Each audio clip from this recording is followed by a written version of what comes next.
Well, many remember the life and legacy of Tippecanoe County emergency medicine technician and teacher Andy King.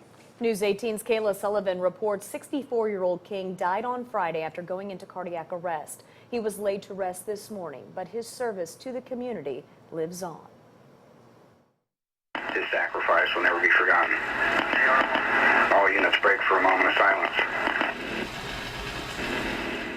A moment to remember Andy King, a friend, teacher, and to many an EMS legend. You almost can't describe the impact that Andy's had on EMS in this community. Aside from being a family man, King was a fireman, a Tippecanoe County EMT, and taught emergency medicine at St. Elizabeth for 20 years. There's just been hundreds and hundreds of emergency medical technicians that he's trained and turned out, and many of which still work in this community. A Tippecanoe County ambulance took King's body to Dayton Cemetery as a procession of about a dozen other emergency agencies led the way.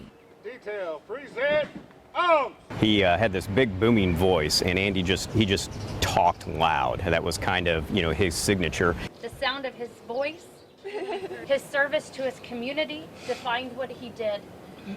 His love for his family defined the kind of man he is. We've lost a very significant individual.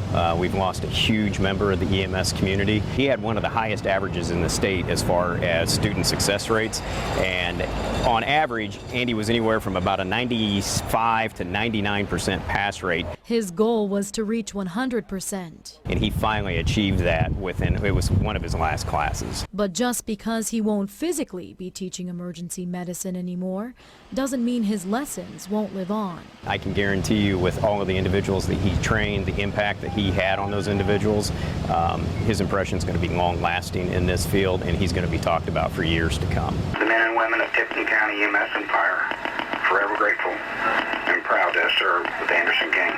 Reporting in Tippecanoe County, Kayla Sullivan, News 18. A man with a big voice and a big heart. Yes. Yeah.